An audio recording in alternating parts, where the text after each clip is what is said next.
नमस्कार, मैं हूं आपके साथ हिमानी नैथानी। बुलेटिन की शुरुआत इस वक्त की बड़ी खबर के साथ करेंगे जो जस्टिस वर्मा कैश कांड से जुड़ी हुई है। 6 बार एसोसिएशन के अध्यक्षों ने संयुक्त बयान जारी किया है जिसमें Allahabad, Lucknow bench, Karnataka bar association, Kerala, Gujarat, Jabalpur bar association ने भी ये बयान जारी किया है। इसमें दिल्ली हाईकोर्ट के चीफ जस्टिस की रिपोर्ट को जारी करने के फैसले की तारीफ की गई है। जस्टिस वर्मा से प्रशासनिक काम भी वापस लेने की मांग की गई है। इस केस में दूसरे मामलों की ही तरह कानूनी कार्रवाई हो, ये कहा गया है।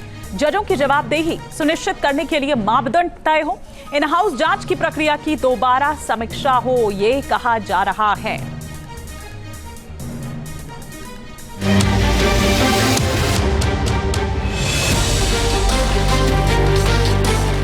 कैश कांड में घिरे जस्टिस वर्मा के खिलाफ इलाहाबाद हाईकोर्ट बार एसोसिएशन ने पूरी तरह मोर्चा खोल दिया है। बार एसोसिएशन के प्रतिनिधिमंडल ने सुप्रीम कोर्ट के चीफ जस्टिस से मुलाकात की। इस दौरान देश के दूसरे 5 बार एसोसिएशन का भी साथ मिला, जिनमें लखनऊ, कर्नाटक, केरल, गुजरात और जबलपुर बार एसोसिएशन शामिल है।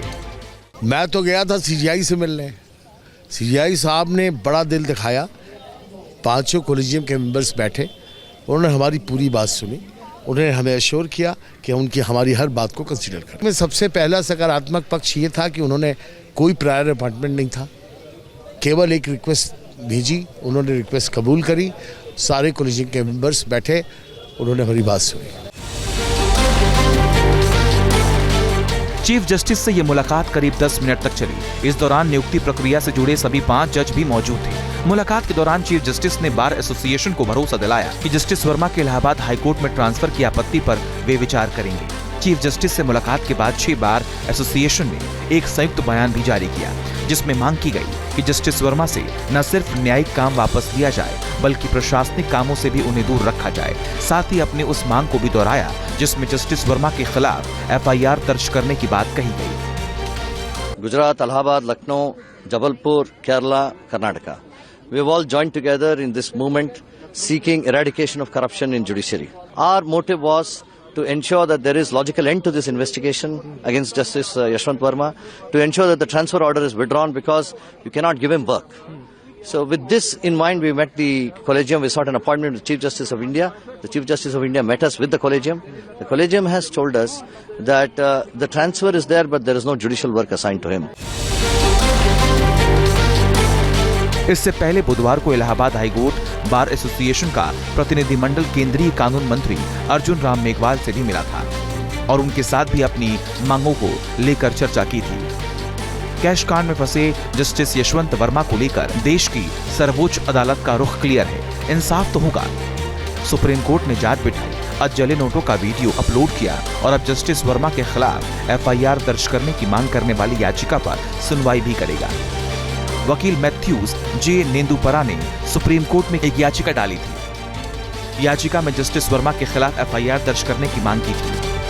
1991 के वीरास्वामी फैसले में की गई टिप्पणी को रद्द करने की मांग की गई। वकील ने चीफ जस्टिस से याचिका को जल्द सुनवाई के लिए तुरंत मेंशन करने की मांग की। साथ में दलील दी, अगर इतने पैसे किसी कारोबारी के घर मिलने होते तो अब तक ईडी, इनकम टैक्स वाले वहां पहुंच चुके होते। जिसके बाद कोर्ट ने 2 टूक कहा, याचिका की लिस्टिंग हो जाएगी, रजिस्ट्री से पता भी चल जाएगा, जज साहब का फैसला कानून करेगा। जस्टिस वर्मा इन हाउस जांच समिति के सामने पेश होंगे। कमेटी जस्टिस वर्मा के घर पर मिले अधजले नोटों के बारे में पूछताछ करेगी। इसके लिए जस्टिस वर्मा ने भी अपनी तैयारी शुरू कर दी। जस्टिस वर्मा के घर एक बार फिर 2 महिला वकील पहुंचे। माना यह जा रहा है कि जांच कमेटी के सामने उनकी पेशी इसी हफ्ते हो सकती है।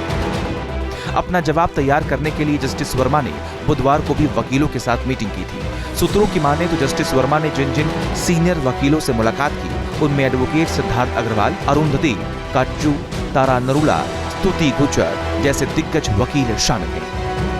अब जस्टिस वर्मा ने जो है वो लीगल सलाह लेनी भी शुरू कर दी है, क्योंकि लगातार जिस तरीके से ये इंक्वायरी आगे बढ़ रही है, ये पूरी जांच आगे बढ़ रही है, उसको देखते हुए जो खुद जस्टिस वर्मा हैं वो अब कमेटी के सामने कभी भी पेश हो सकते हैं। तो इसलिए कमेटी के सवालों जवाबों को लेकर बुधवार शाम उन्होंने एक अपने जो लीगल पैनल है उसके साथ मुलाकात की और जो अपने जवाब जवाब और लिखित जवाब तैयार करने की बात भी जो है सूत्र कह रहे हैं कि वो अपना लिखित जवाब भी दे सकते हैं, साथ ही साथ जो सवाल उनसे पूछे जाएंगे उसका जवाब देने के लिए भी वो तैयार हैं, क्योंकि जस्टिस वर्मा पहले ही स्पष्ट कर चुके हैं कि उनका इस मामले में कुछ लेना देना नहीं है।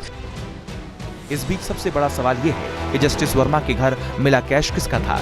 सोशल मीडिया में कई नामों की चर्चा हो रही है। जांच कमेटी अपनी रिपोर्ट बनाने के फाइनल दौर में है। कभी जस्टिस वर्मा से पूछताछ हो सकती है। इस रिपोर्ट के बाद ही जस्टिस वर्मा का भविष्य तय होगा और नोटों का सच सामने आएगा।